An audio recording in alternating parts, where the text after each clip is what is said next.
Here with me now is Lara Trump, host of My View with Lara Trump. All right, Lara, Jake Tapper's been in CYA mode while on this book tour for, it seems like, an eternity.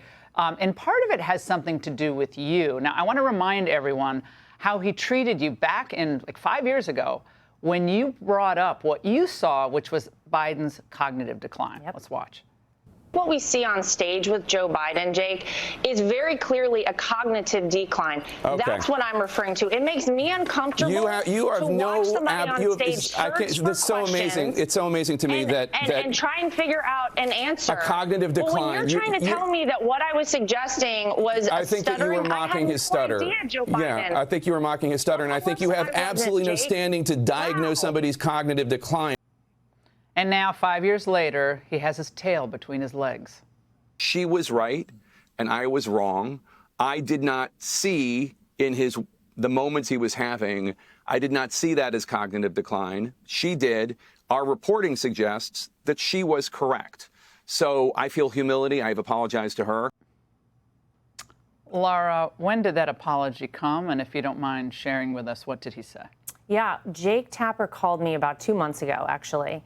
And he said, I have this book coming out, and I know everybody's saying that I should apologize to you. I plan, whenever the book comes out, to go on TV, and I will say, you were right, and I was wrong. And I guess to Jake's credit, he did that. Now, Laura, I think the overarching thing here, though, is that the damage is done, right? We were so close to something so dangerous happening to this country. I mean, look at what actually happened. Look at the millions of illegal immigrants able to pour in. People are questioning now, who was actually in charge of this country. I guess whoever was in charge of the auto pen. We really have to think about what would have happened if Joe Biden would have been elected. These people would have swept his condition under the rug even more. And Jake Tapper saying that this is like a Watergate level type of situation. Now that he played a role in it, it feels a little bit too late to me. I do appreciate that he did keep his word, though, and come out and say that I was right. Did he actually call you, or was the on-air dramatic apology, was that it? No, he called me and said that he was going to do this. So then. Okay, but he didn't actually apologize to you in a subsequent phone call. He said he was going, it's like so convoluted. Yeah, he said it's kind of like that. Odd. And then, yeah, as people were kind of ribbing him more, he said, I told you whenever the book comes out, I guess it was May 20th, yeah, I would come out and say it. So, but I have to say, I agree with Victor Davis Hanson's point on this, that,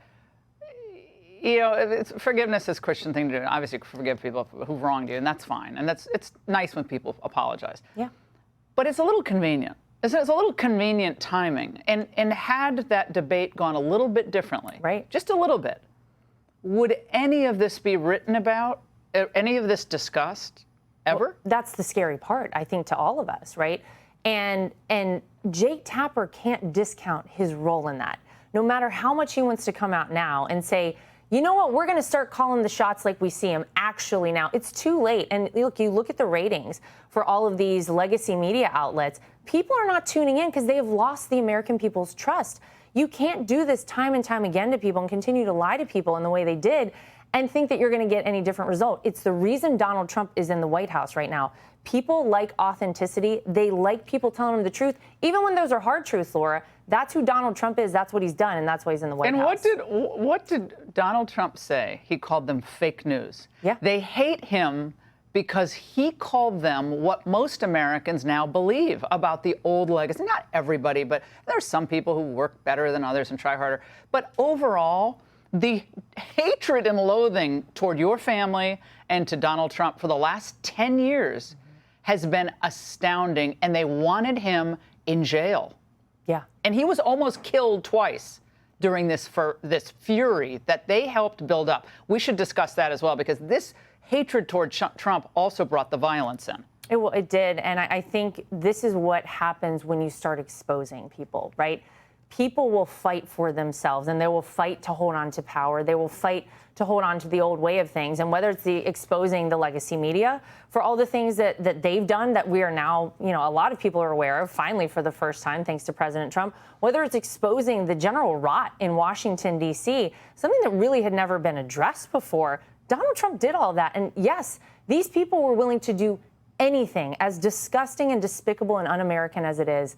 that was the path they were willing to take. And I'm just so grateful to the American people. They saw better of things and they understood better, and they voted President Trump back in for a second term. Now, Scott Pelley did attempt to say in this graduation speech, before he went on to the diatribe, that he did respect people's opinions. I think we have the soundbite. Let's watch.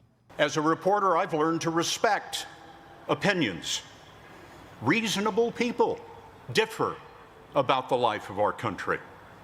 And America works well when we listen to those that we disagree with. One thing we can all agree on, one thing at least, America is at her best when everyone is included. I don't even know what that means. So, first of all, he wasn't thrilled with any conservative being at CBS. I can tell you that right now, and nor was most people there. But do you buy that? I mean, is that just window dressing to cover what he's about to say about, obviously, implicitly about Trump? No, of course no one buys that. I mean, this felt like a big moment for him. Like, someone gave him a podium and a microphone, and since he hasn't been very relevant, he was going to seize this moment. I think it's so sad, though, because as you pointed out in your open, you know, you go to these events. This is much like the bishop. Remember who we sat in front of in the National Cathedral the day after the inauguration, and just tried to berate us and make us, you know, it was horrible. A moment that could have been so positive and should be positive and you know, unifying. She took it in that direction, much like Scott Pelley did here. These kids have worked so hard. They had to hear that dribble. It's terrible. But there was no applause. I didn't hear any applause. I mean, I didn't watch, you know, every second of it, but I didn't hear a lot of applause. I think people tend to want to be inspired and feel good about the country, feel good about themselves. And they come in and they're just wet blankets on achievement. I've never seen anything like it. Lara, thanks for reminding me about that horrible bishop speech when I had blotted out of my mind. Thanks a lot. I forgot about that. You're welcome. All right. And we have a little Instagram special with Lara, so you'll see that. Click here to subscribe to the Fox News YouTube page to catch our hottest interviews and most compelling analysis. You won't get it anywhere else.